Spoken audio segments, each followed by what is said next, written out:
What I found, and I'm in this camp, is that most of us want fewer things. We want to buy less, we want less clutter, and we want more control over our money. Yet we keep buying, we keep going through this vicious cycle, and most of the things that we purchase, we cannot recall a week later or a month later, because most of this stuff is not important enough to remember. It doesn't bring enough value to our life. And that's a problem. And so today we're going to talk about how to consume less, essentially how to be an anti-consumer. And I feel like I need this just as much as anybody else, because I have been in this cycle of moving and buying way more than I have been. And I, oddly enough, feel myself slipping back into the same pattern that I was in not too long ago, about 2 years ago, when I was just shopping, and I'm sick of it. So let's talk about how to stop buying, stop consuming, how to be an anti-consumer. But before we get into that, I want to take a moment to thank the sponsor of today's video, ZocDoc. I am very selective about the tools I use in my life. If something adds way too many steps, if it adds too much mental clutter, I will not use it. And that's why I love ZocDoc, because it takes a very messy process and turns it into a clear decision. I've used ZocDoc to find an optometrist, to find an OBGYN, and I always keep it bookmarked because it removes the back and forth of trying to figure out who takes insurance and who's actually available. And this is incredibly important if you live in an area like me where finding a doctor can be really difficult if you don't have a resource like ZocDoc. And this is why ZocDoc is so great, because you see what matters upfront, like insurance, real patient reviews, which is my favorite part, and actual appointment availability. So you don't have to chase information across the internet or wait on hold for hours. And what's great is that it's zero cost to you. ZocDoc is a free website where you can search and compare high quality in-network doctors and book a real appointment instantly without phone calls or guesswork. And appointments usually happen fast, generally within 24 to 72 hours, and sometimes even same day. And this isn't limited to one kind of appointment, because ZocDoc has over 150,000 providers. So if the thing stopping you hasn't been the appointment itself, but the friction around it, this removes that friction. So if you're ready to book that appointment, go to ZocDoc.com/DBALEMON or click the link in the description to find your doctor today. Thank you so much, ZocDoc, for sponsoring today's video. Number one is to assume that marketing claims, all marketing claims are rounded upwards. Value is almost always overstated. So when we see any brand claim things like 98% saw results, or clinically proven, or best-selling, or thousands of 5-star reviews, we instinctively take that at face value. And I think our immediate reaction to a lot of this, and I know I would be in this camp if I wasn't talking about it, is that I don't fall into that. I don't fall prey to any of the marketing claims that these brands showcase. I think we like to believe that, but when we are scrolling online, when we are shopping, or when we are in store, or when we are watching an influencer talk about these selling points, there is something in us that is persuaded by it. Whether it's subconscious or not, I think that these things do push us towards making a purchasing decision. It might not be the deciding factor, but it definitely has some play in it. And there's always a legal ceiling on what these marketing companies and brands can claim, and they go right up against that. And so when we see something, let's say a product of some kind, that says up to 50% saw better results or faster results, that will generally mean in the best, tiniest subset of people, not the average user using it on a daily basis.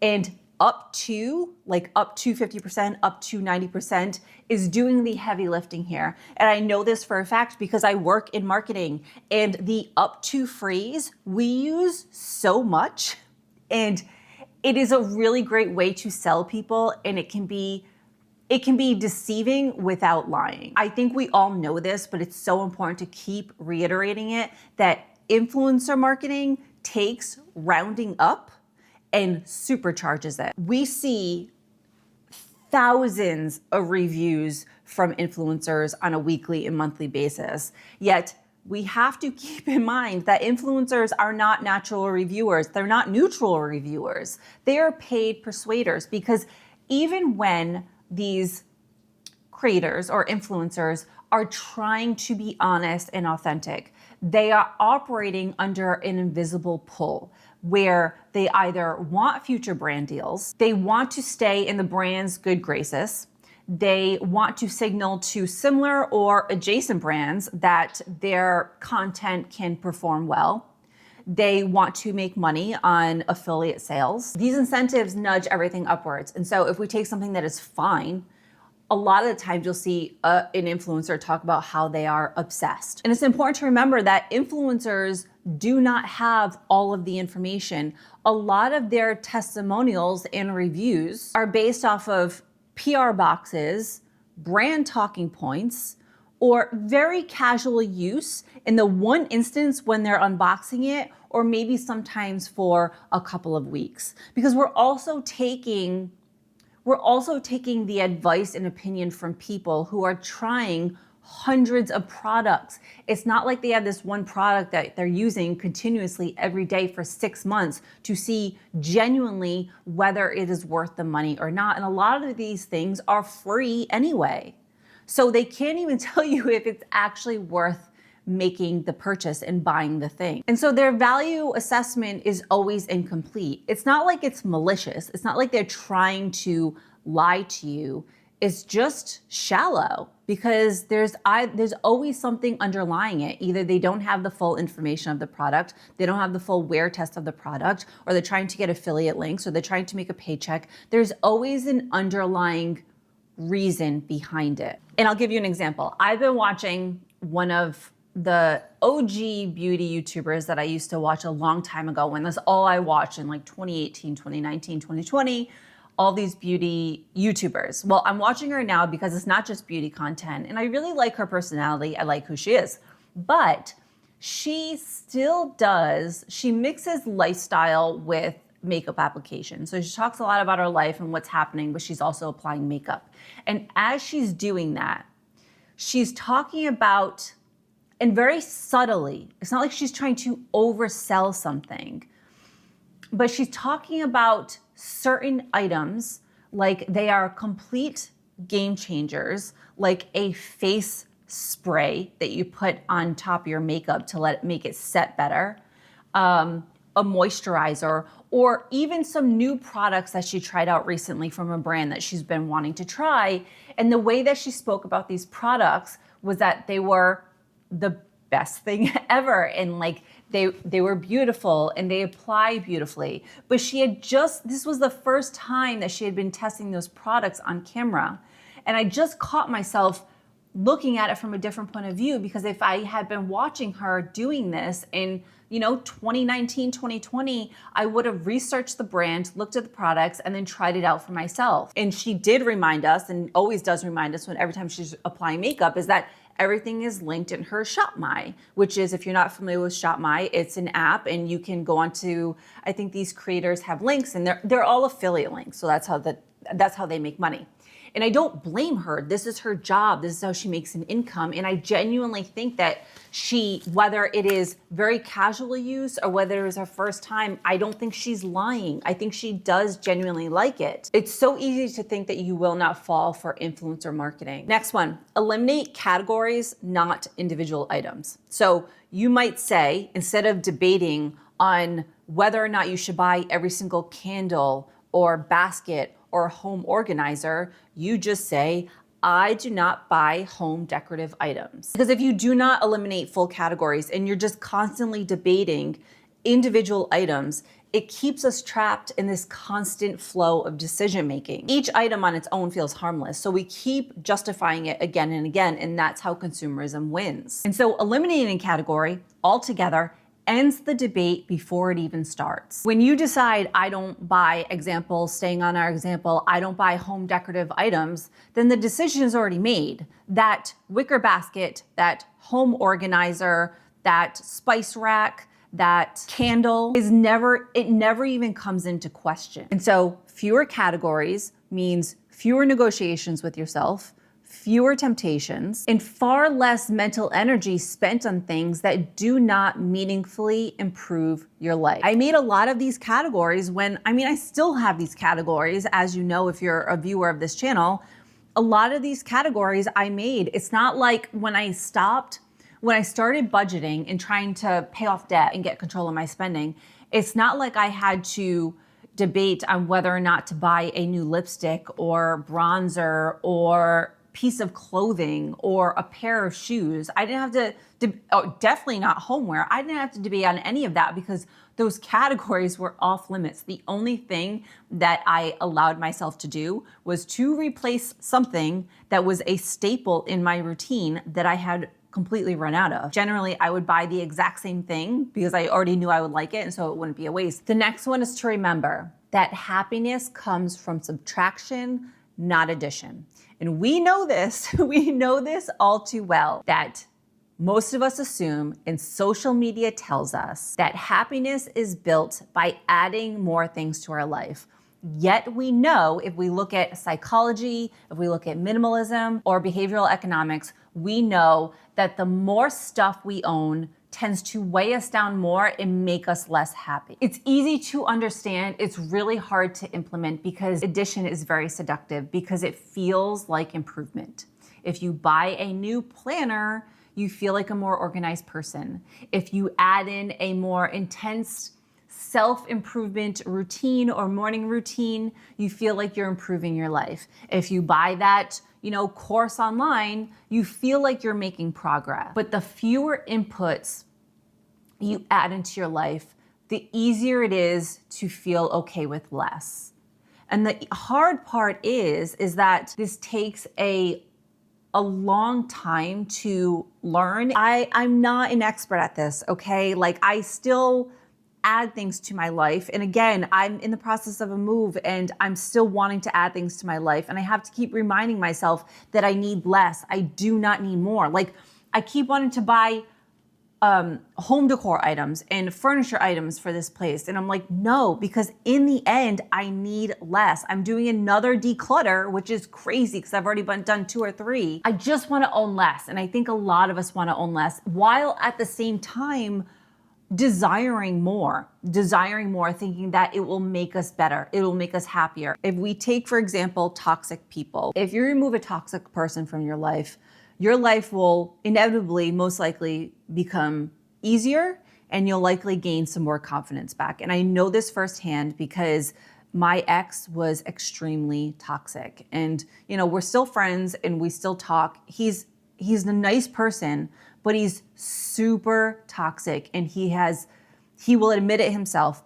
And he's always said for a very long time, which red flag, that I didn't like lean on, and it was like glaring and I still didn't notice it. It was like off in the corner somewhere. He always used to say from the very beginning, if I had a daughter, I would not let her date me. He would say he's a good person, but not a good partner. He admitted that all the time. Also, if you remove comparison from your life, envy drops. Remove clutter and your mind settles. I know because I've been living in clutter, and the more I remove the clutter, the easier I feel and the less anxious and stressed I feel. Remove debt from your life and your stress lowers. Remove constant stimulation and your creativity will return.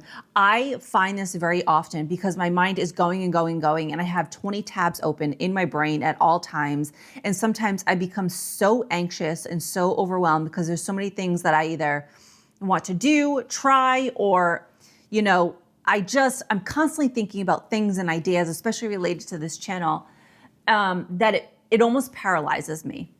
And then I end up feeling like I don't have any new ideas and there's nothing I want to talk about and there's nothing I want to do. And almost always the answer is to put technology away, put my computer away, put my phone away, and take Aspen for a walk. Like take him out for 20 minutes or work out. I get a lot of my ideas when I'm at the gym, when I'm not listening to anything or I'm listening to something really easy and I just think and let things come back to me. And so there is a reason why Every meaningful transition begins with letting go. People do not change their lives by adding something. They change their lives by eliminating a bad habit, clutter, compulsive shopping, bad relationships, social media, commitments that they do not care about, or coping mechanisms that they use to numb. And my coping mechanism, like we all know, was shopping. That's one of the reasons why I shop so much, is because I was in a toxic relationship. And so literally there were a million reasons why I spent too much money and overconsumed. But one of the trends, the pattern that I saw over and over again was that every time we got into a fight, I would go shopping. I would leave the house and I would go shopping. And if I could not leave the house and go shopping, then I would go in another room, go on my phone and go shop. And so always remember that the answer almost always to the problem, the solution is to eliminate, not to add. And piggybacking off of that, try to have one measure of wealth by how little you need to feel okay. Most people measure wealth by how much they own or how much they earn. And most people negate the fact that those things are the exact things that cause pressure, stress, and anxiety. If you need constant spending, upgrades, and stimulation to feel okay, then your life is way too expensive to maintain. The trend here with a lot of these things is that it's way easier said than done, because closing that gap is a skill. Closing the gap between what you have and what you want to feel okay is very difficult, especially in the world that we live in now, which is overconsumption. When you reduce the number of things required for comfort, less spending, less purchases, less habits, less expectation, you lower the baseline that you require to feel comfortable. And over time, that makes you less difficult to stress out, less difficult to manipulate, and less dependent on money for emotional stability. This is something that, like I said, it is a skill, and as you keep doing it, you get better over time, but this is not something that I have perfected at all. I have gotten so much better though, because when I started this channel, the gap between what I had and what I needed to feel content and okay was an ocean wide. And it just kept expanding. And I've started to learn more about what is important to me and what's not important to me. But I still constantly have to check myself. And I'll give you an example. I don't know if this will make sense. This might make it sound a little crazy, okay? But this is true. So coffee's so good. Okay, so we just moved, and we moved from my boyfriend's parents' house to an Airbnb for about a week and a half, and then into our new place now, which we're still trying to, unpack and everything. And I found that moving from my boyfriend's place to the Airbnb, I was so immensely uncomfortable that it impacted my mood and my temperament with my boyfriend. And I was uncomfortable because I was not in my own space. It was somebody else's furniture. I did not like the room that we were sleeping in. I was living out of a suitcase. And I know that we do this when we're on vacation, but this was not a vacation. And it just made me realize that I think I still have a long way to go. Felt like I still needed some of these things that I did not have in my life to feel settled and to feel okay and to feel happy. And I didn't like that. I don't like that. I don't want to rely on external factors and external things to feel okay and to feel happy. It was just an eye-opener, because I felt like I had overcome a lot of things that I used to rely on for confidence, for emotional stability, for happiness, and I felt like I took a few steps back. The next one is to track not only what you purchased, but what you regret buying, because I think that emotion is data. It can reframe it. And if you start tracking in this simple thing as like your notes app, if you write down black shirt, bought it for X event, but never wore it, or dress, bought it because I liked it at the time, 2 weeks later, I don't like it, or DoorDash, bought it to save time, but didn't actually save time. I think that if you were to track not only what you're buying, but the things that you regret buying and why you regret buying it, then patterns start to emerge. One of the reasons why this made it onto this list is because I was listening to Tony Robbins on Diary of a CEO. And I'm paraphrasing here. I don't remember the exact answer or question, but Stephen Bartlett asked him something to the effect of, if you could give your children one piece of advice, what would it be? Or something like that to be successful. And his answer was gain the skill of being able to see patterns. And I teach them the second piece, the most important thing I believe that's made me successful. And anyone I've ever interviewed, you interviewed 1 million people, you see if you agree or disagree with me. Number one, the skill of pattern recognition. When you can recognize patterns, you eliminate fear. Pattern recognition is also really important when it comes to over-consuming and the way that we buy things. It's important because then you can start to recognize the purchases that you're making, the waste that you're accumulating within certain categories that do not bring value to your life, that end up being a waste, that end up getting decluttered. So that will allow you to figure out, okay, I need to just eliminate this category altogether, and do it for 6 months to a year so you can kind of get over that hump and almost that addiction of buying that thing, because we now know that they're kind of useless purchases because we know that reality does not meet expectation. And so if you find yourself just constantly spending money, maybe go through your purchases now and create a running list, or start now moving forward. Just a regret list, like just in your Apple Notes app, regret list. This is what I regret buying, and then make a long list of things and look at it and see if there are any repeat purchases or clear patterns. If there was anything on this list that characterized me to a T, it would be the next one. And that is, never spend to signal status to people that you do not know, because the trade is always negative. I'm irritated with myself still. Spending to signal status is almost always aimed at strangers, not people who actually matter to you. The purchase is always meant to be seen, interpreted, and admired, even though the audience has no lasting connection to you. And that's a bad trade, because you are trading money and you are trading real time for a momentary impression that disappears quickly. Oh God, I know you probably know this if you've watched this channel, but I've wasted just tens of thousands of dollars on purchases to signal status for, again, a momentary impression to people that I could not name now, that I could not pick out of a lineup. To people that do not matter. It does not matter. What matters is the money that I no longer have. What matters is the debt that I went into to buy said things, to signal status to people that I have no connection to. Just make sure that if you're buying the thing, look, it's not to say that you can't buy a designer or luxury thing. If you like the item and you're doing it for you only, then buy the thing. I'll give you an example. So I know for a fact now that all designer things with clear branding, logos like Burberry, Louis Vuitton, Chanel, all of it, I did it to signal to other people. But I have, in this quest to overcome my shopping addiction and get better with money, I have figured out things that I genuinely enjoy and like, regardless of anybody's impression of me. And one of those things is clothing. Like, what I've learned, clothing and nails.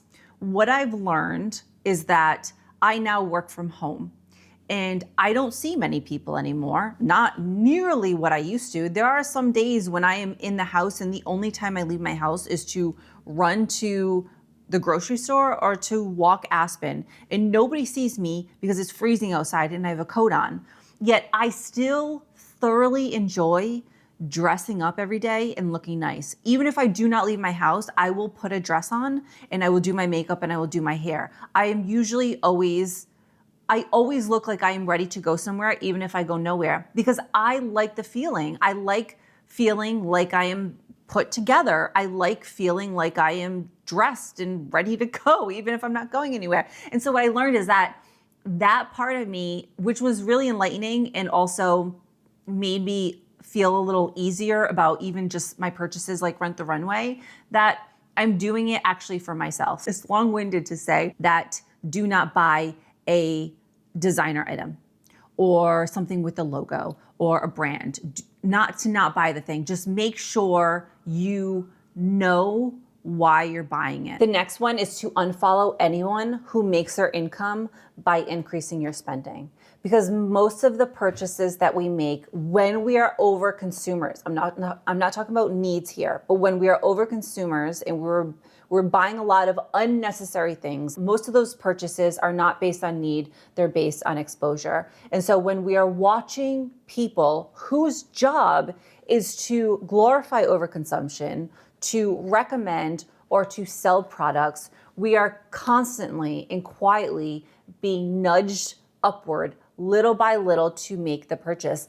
Even if we think that we are just passerbys, we're just watching, or maybe we're being a conscious consumer and we're just researching. And this is why you hear a lot of people talk about the recommendation, I've said it many times, that you just can't watch. If you're trying to be an anti-consumer and you're trying not to consume, you cannot watch people whose job is to glorify consumption. It just doesn't work. Come back to it after a year or two, but even then you got to watch yourself, because I'm finding myself, I'm not triggered by people who do clothing hauls or makeup hauls anymore, right? Like, I don't really want to buy any of that stuff. But now that I'm moving, I find myself being discontent with the state of how our apartment looks and some of the furniture that is mismatched and doesn't work in this apartment. And I find myself wanting to change it because I see other people's places online. And I just don't think that that's a realistic barometer. I should not be judging myself against them. But even though these specific influencers, creators that I watch over time are maybe not recommending a product in their house, I see that, and that quietly nudges me towards making another purchase that I do not need for this apartment. Whether it is, another plant or another vase or home organizer or decorative pillows, whatever it is, it makes me feel like I need it because other people have it, but I don't need it. The next one, if it's cheap, it's still expensive. Cheap things feel harmless because the dollar amount is small.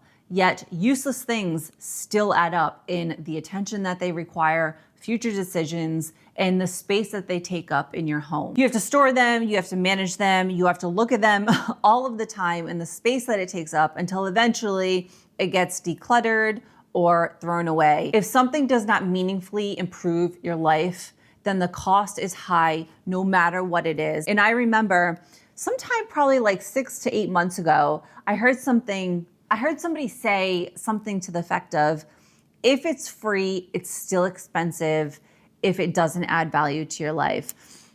And since I heard that, I stopped taking anything that was free that I didn't actually need or want.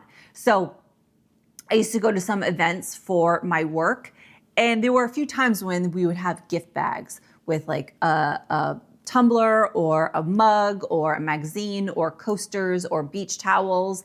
And I would always take those things because they were free. Even like lights where we got like a setup, like a little influencer setup to like film yourself with a ring light and a little stand. And I almost took it, but then I realized I don't need any of this stuff, because what would happen is this stuff would become clutter that I would have to find a home for in my home.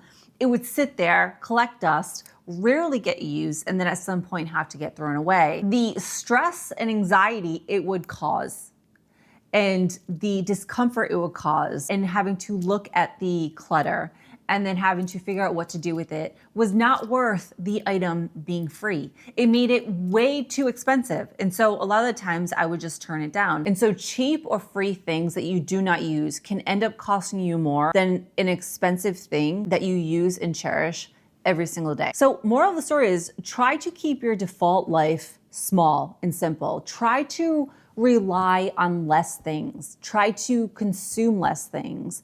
Try to minimize your life little by little. And I'm talking to myself here. I'm talking to myself and anybody else that wants to hear this, okay? Because I still feel like I need to minimize my life. And I think I already said this in this video, but I have another declutter to do, because we have so much stuff in our life, between my stuff and my boyfriend's stuff.